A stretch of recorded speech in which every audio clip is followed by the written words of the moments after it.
Hey guys, Robin with Big Doodle Dreams, and today I have Miss Willow with me. And Miss Willow is a miniature Australian Shepherd. She's a little bit bigger, she's more Moyen.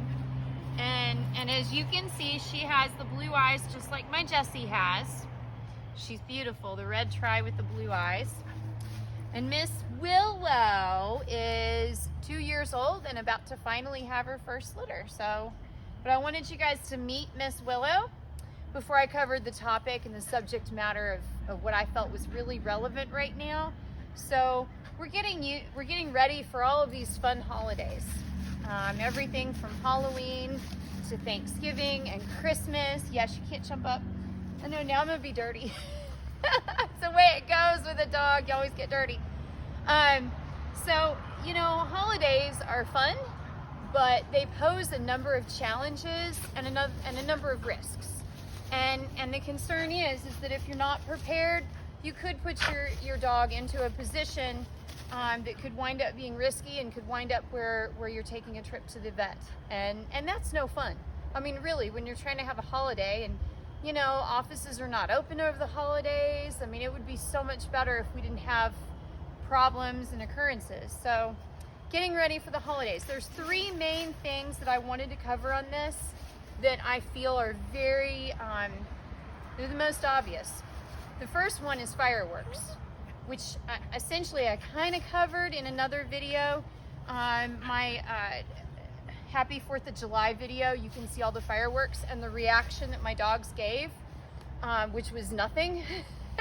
Unfortunately though, many dogs are very reactive to fireworks, and that you should keep that in mind as we pass through holidays.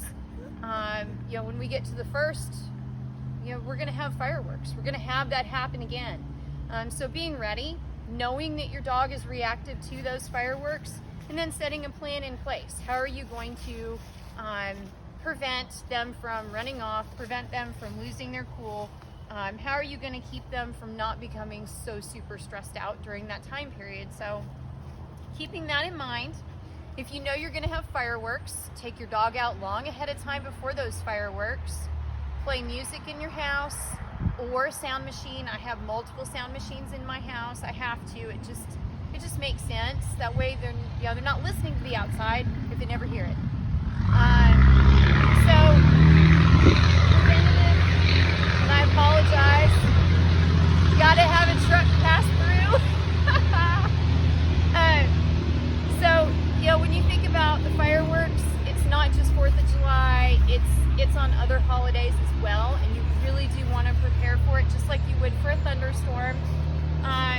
The thunder vests are an idea. I don't have experience with them. I've never had to use one. I can't speak from experience on that. But I do know that when you play music and such, it will drown out the sound from outside. So that's one of those preventative things. Second piece to holidays is candy. Oh my gosh, there's always candy. And a dog that maybe wasn't tempted before, they might be tempted now that there's a huge pile of it. And I have a really great story that goes with this. Because it was Easter Sunday, and I have 3 kids, and all 3 kids had their candy, and they had it, and then we went to church. And when we returned, well, one of my kids didn't have his candy. There was no candy, and we could not figure it out because all the candy was in the same place, meaning that my first child, second, I mean, they all sat the candy in a row, so it didn't make sense that just one pile of candy was missing, and there was no remnants, no indication that anybody had sabotaged it. I mean, it didn't make sense to me, because I thought, well, if a dog did it, the dog's gonna eat all the candy. He's not gonna just eat the candy belonging to one of my kids. And that's exactly what it was. We found out after the fact, we realized it, that the German Shepherd in our house, so our big guy that is my guard dog, and I will show him in a later video, but he ate all the candy belonging to my middle son. He's the one taking the video right now. All of his candy was gone that day. And when we returned home, we looked at him, we said, where did you put it? I left it here. It didn't make any sense because all the other candy was still sitting there. But no, the shepherd, he ate all the candy. So the first thing I'm gonna tell you is tell your kids that the candy is poison and that if they eat it, they're gonna have to go to the hospital. Not the hospital for humans, but the hospital for dogs. And you do want to make sure your kids are aware that how dangerous candy can be to their best friend, because they don't realize it. I mean, kids, this is fun. They love candy. Candy's great. I mean, why wouldn't the dog want a piece? You know, I mean, kids don't know this. Make sure that you tell them, be open and honest, and tell them that it is poison and that it will actually cause them to be ill and have to go to the vet. So candy is a big nemesis. And I hate to say it, but it's that temptation, that huge pile that wasn't there yesterday, and now all of a sudden you've got all this yummy stuff sitting out, and it's too tempting. I mean, some dogs, they just can't help it. Eventually, they're going to break down.